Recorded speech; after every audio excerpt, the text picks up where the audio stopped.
नमस्कार दोस्तों, education IAS में आपका स्वागत है। दोस्तों, आज हम बात करने वाले हैं भारतीय संविधान के भाग 4A के बारे में। हमने पहली क्लास में अपनी में पढ़ा था भाग 4 और आज हम भाग 4(1) के बारे में बात करेंगे कि इनमें कितने मौलिक कर्तव्य हैं।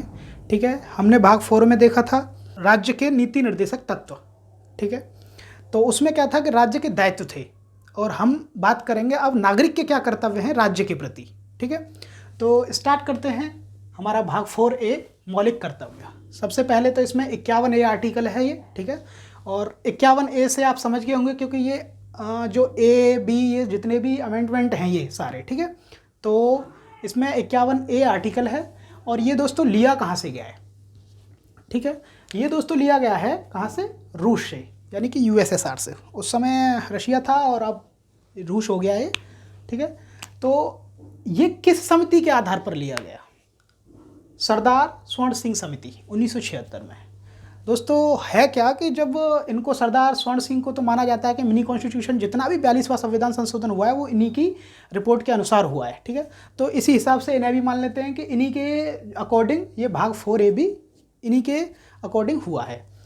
ठीक है, इन्होंने और इसी के साथ साथ देख लें JS वर्मा समिति, ये JS चीफ जस्टिस हैं थे। ठीक है, और 1999 में इन्होंने भी एक बोला था कि भाई भाग 4A की एक इन्होंने व्यवहारिक रूप प्रदारित करने के लिए बात कही थी। तो ये हमने जान लिया है कि कहाँ से लिया गया और किस समिति के अनुसार, किस रिपोर्ट के अनुसार लिया गया है। ठीक है, अब बात करते हैं दोस्तों एक एक मौलिक कर्तव्य की कि हमारे हैं क्या मौलिक कर्तव्य। ठीक है, हमें क्या क्या करना चाहिए अपने राष्ट्र के प्रति या राज्य के प्रति। सबसे पहले में क्या कहा गया है दोस्तों? संविधान का पालन। इसमें 3 शब्द दिए गए, 4 सॉरी। आदर्श संवैधानिक संस्थाएं, राष्ट्रीय गान और राष्ट्रीय ध्वज, इनका पूरा सम्मान करें। ठीक है, इनकी पूरी सम्मान करें। हर एक नागरिक का कर्तव्य होगा ये कि वो इन चारों चीज़ों का सम्मान करे। इसमें मैं पूर्ण रूप से ध्यान रखना है कि राष्ट्रीय गीत का कहीं उल्लेख नहीं है। ठीक है, लेकिन फिर भी हमारा एक कर्तव्य बनता है कि उसकी भी हम सम्मान करें। अब 2 में क्या कहा गया है दोस्तों? दूसरा क्या है मौलिक कर्तव्य हमारा? दूसरा है स्वतंत्रता के लिए हमारे राष्ट्रीय आंदोलनों को प्रेरित करने वाले जितने भी उच्च आदर्श हैं उनको हम कैसे संयोज्य रखें। ठीक है, आदर्श जितने भी हमारे जैसे आंदोलन हुए उन लोगों के बारे में और उन्हें हमें सम्मान देना है।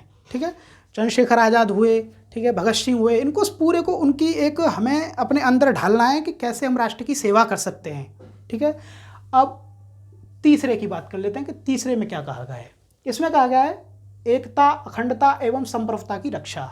राष्ट्र की एकता, अखंडता और संप्रभुता को बनाए रखना हर एक नागरिक का ये कर्तव्य होगा कि कोई भी ऐसा काम ना करें जो इन तीनों को दिक्कत हो। ठीक है, राष्ट्र की एकता में प्रॉब्लम आए, अखंडता में प्रॉब्लम आए और संप्रभुता में प्रॉब्लम आए। ठीक है, कोई भी ऐसा कार्य नहीं करना है।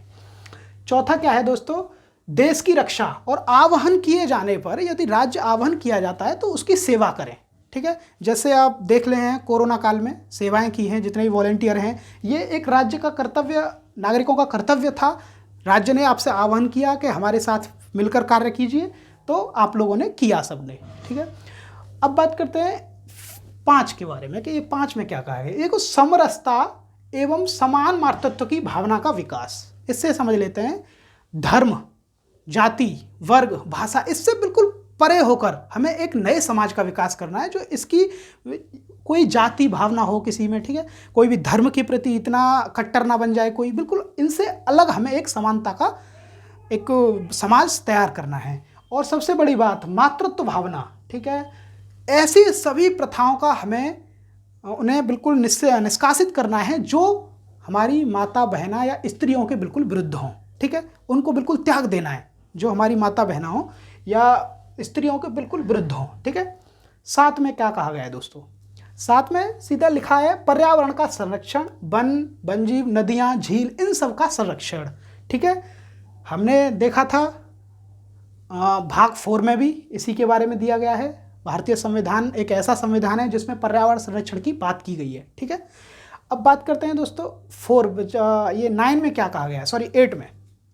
अभी 6 को भी नहीं बोल पाए हैं हम, 6 को देख लेते हैं। 6 में क्या है कि सामाजिक संस्कृति का विकास एवं गौरवशाली परंपराओं की परंपराओं को समझें, ठीक है। जितनी भी गौरवशाली परंपराएं हैं हमारी, कितनी परंपराएं, धर्म जाति में जितनी भी धार्मिक परंपराएं हैं उन सबको समझें, ठीक है। राष्ट्र की सुरक्षा को ध्यान में रखते हुए सारे ये काम हमें समझने पड़ेंगे और समझना चाहिए हर एक नागरिक को। कोई भी किसी का विरोध नहीं करना चाहिए, चाहे वो किसी संस्कृति से बिलोंग करता हो, ठीक है।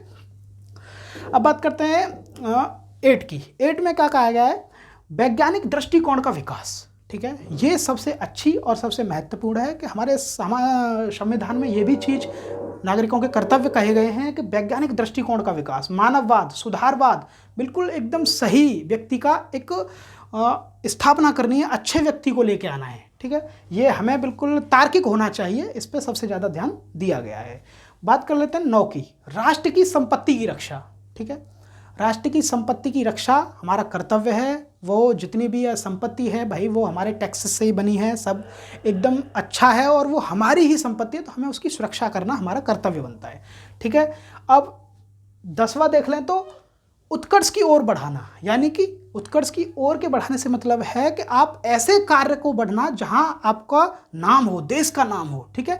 ऐसे कार्यों को सबसे ज़्यादा बल देना ये नागरिक का कर्तव्य होगा, जो राष्ट्र की एकता, अखंडता और संप्रभुता को बनाए रखे, विश्व में नाम करे, इसकी ओर हमें बढ़ना है।